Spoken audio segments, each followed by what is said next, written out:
Dan yang lebih mengejutkan, ketika digeledah badannya banyak senjata tajam di dalamnya. Ketika ditanya mau apa kamu, apa dia bilang? Saya mau ke dalam, saya ingin bunuh orang-orang yang ada di dalam.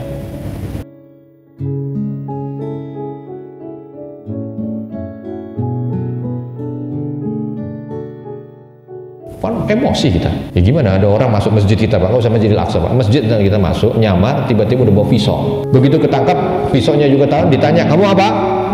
Saya mau bunuh orang yang salat. Kira-kira kita apakan? Kita pukuli? Ya alhamdulillah itu nggak dipukuli, dikasih polisi. Tapi polisinya penjajah, yang dikasih penjajah juga. Sama kita dulu lagi dijajah Belanda, ada Belanda ketangkep nyolong, dikasih polisi Belanda, jeruk makan jeruk namanya. Nggak lama dibebasin dengan alasan tidak cukup bukti. Itu aja udah bikin kita panas. Yang kedua, yang lebih lagi memprihatinkan, yang ngelaporin ditangkap dengan alasan memfitnah. Waduh, kok bisa begitu? Kondisi ini terjadi, dan dia tujuannya apa? Nebar teror, biar orang-orang pada ngomong, tuh kan, jangan ke masjid, ntar ada yang datang bawa senjata. Yahudi sudah mulai. Tapi ternyata justru Yahudi salah dalam menilai.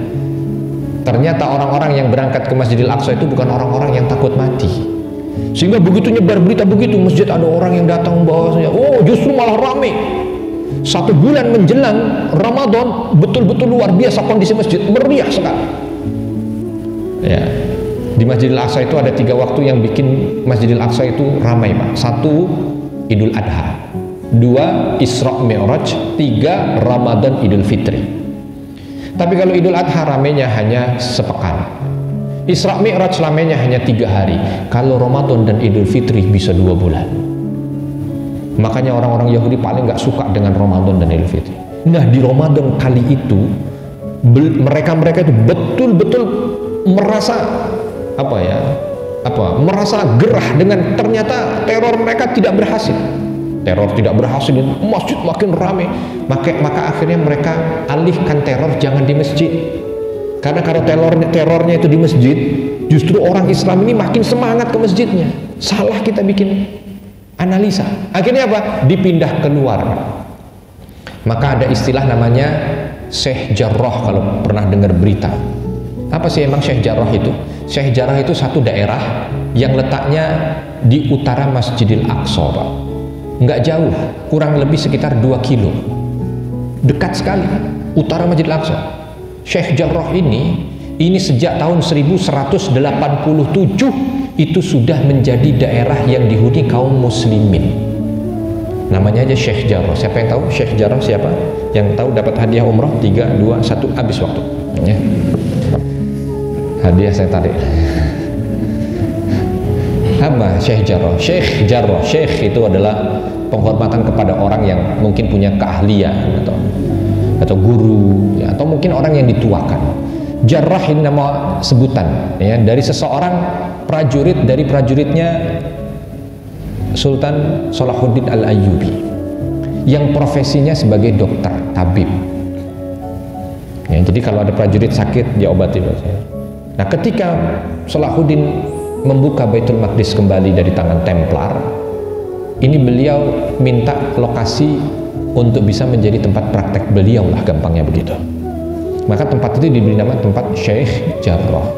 Muslim dari tahun 1187.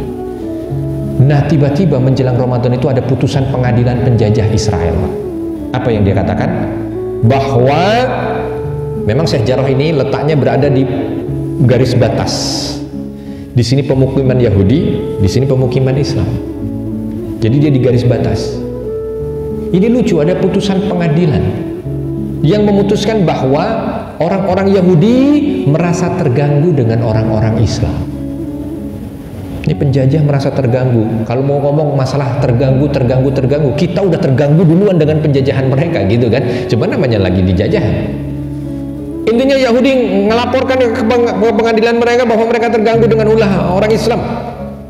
Sehingga diputuskan dalam pengadilan tempat ini harus dikosongkan menjadi daerah normal atau normalisasi, nggak dihuni oleh siapapun, agar terjadi pembatas antara Muslim dan Yahudi sehingga tidak terjadi masalah. putusan itu aja sudah membuat kaum muslimin marah. Bagaimana ada keputusan yang tempat itu sudah lama? Ya kalau mau diputuskan, Yahudinya yang digeser, bukan kampung muslimnya yang digeser. Kalau bahasa mereka, bahasa pengadilannya kampung Arab katanya, nggak mau nyebut kampung muslim. Padahal di situ muslim semua, ada yang Arab, ada yang bukan gitu. Cuman mereka menganggapnya Arab seolah biar tidak terlalu melebar peperangan mereka. Tapi karena putusan penjajah yang sudah dilaksanakan beberapa waktu sebelum Ramadan, ada satu rumah yang dihuni oleh kakek dan neneknya, yang anak-anaknya tinggalnya sudah di luar. Tiba-tiba datang dengan tentara jumlah besar, ya, masuk ke rumah itu dan memaksa mereka keluar. Ya tentu namanya orang tua nggak mungkin bisa melakukan perlawanan kan. Cuman ketika keluar dari rumah dia juga nggak tahu mau kemana. Sehingga apa? Sehingga dia tinggal duduk di depan rumahnya saja sambil melihat rumahnya. Difoto oleh beberapa orang. Rame berita ini ke mancanegara. Ini kurang lebih 1 bulan sebelum Ramadan. Tetapi yang kadang-kadang mengenaskan, ramai di negara-negara justru yang non muslim. Yang muslim masih sibuk dengan pandemi, mau berapa 1000, 2000, 1000. Aqsa masih dilupakan. Ya. Udah ramai di sana. Kenapa? Karena ada kenapa? Bagaimana orang yang sudah tinggal dari nenek moyangnya tiba-tiba diusir. Ini ramai. Nggak lama dari itu datang tentara lagi mengawal keluarga Yahudi.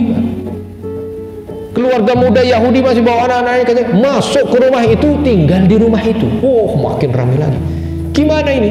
Yang punya rumah diusir, tiba-tiba yang nggak tahu dari mana juntrungannya disuruh nempatin tempat itu.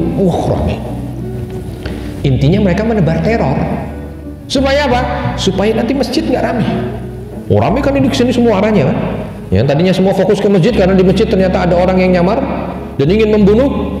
Ini reda, di sini ada lagi, lari ke sini semua, seolah begitu.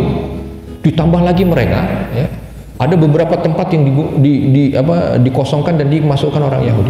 Masuk Ramadan, ternyata di luar dugaan. Ramadan di sini tetap ramai perjuangan untuk mempertahankan daerah itu. Di masjid pun ketika sholat ramai luar biasa.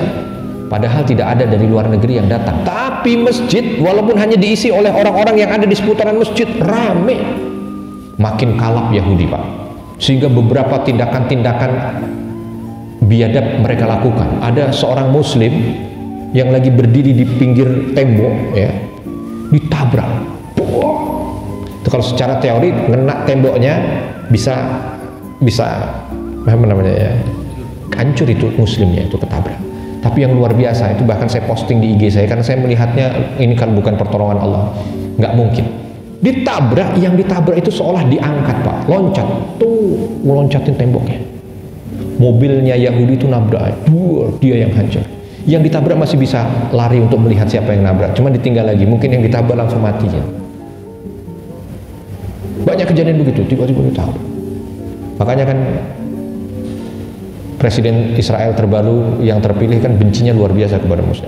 Dia mengatakan, saya biasa bunuh Arab itu biasa, nggak masalah buat saya. Memang begitulah mereka. Oh, tabrak lagi sana. Ada anak kecil muslim lagi lewat dekat perkampungan mereka, dilempari batu. Bahkan untuk percobaan senjata anak-anak mudanya Yahudi itu.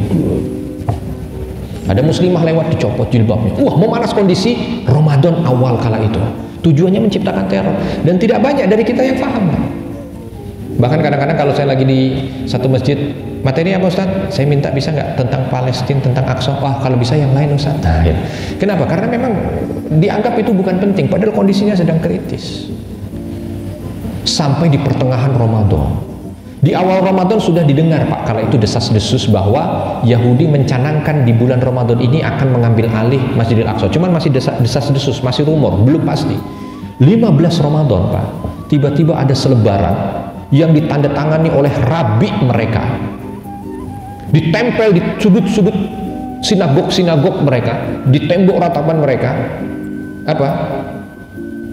Apa tuh namanya, seruan provokatif. Dia bilang bahwa para rabi sudah mendapatkan, bahasa mereka mungkin wahyu gitu ya, kalau bangsa kita wangsit, bisikan setan lah, dari Tuhan, kalau tanggal 28 Ramadan itu adalah waktu di mana kita harus mengambil alih Masjidil Aqsa.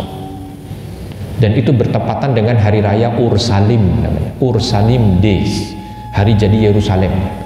Ini hari dimana dewa Ursalim itu dilahirkan menurut mereka. Jadi itu mereka rayakan sebagai hari jadi Yerusalem, sekaligus dimana Tuhan sudah memberikan arahan ngambil Masjidil Aqsa. Bukan Tuhan tuh mah, setan yang ngasih arahan. Cuman nggak apa-apa, ditempel semuanya. Dan itu terang-terangan Pak. Pertengahan Ramadan. Tentu kan sahabat kita yang ada di masjid langsung wah rame, dan tapi justru ternyata membuat orang-orang makin rame ke masjid. Kondisi teror makin rame. Malam 21 iktikaf rame luar biasa, dan semua sudah dalam kondisi panas. Di malam 21 sahabat-sahabat muslim kita yang ada di luar kota Baitul Maqdis, di luar kota Yerusalem mau datang. Tapi di pinggiran kotanya, kalau ketahuan muslim suruh putar balik, ketahuan muslim suruh putar balik. Sedangkan yang arah dari arah-arah Yahudi berbis-bis Pak, masuk tanpa ada pemeriksaan, lenggang kangkung langsung masuk. Maka kala malam 21 itu kondisi Masjidil Aqsa betul-betul dalam kondisi yang darurat.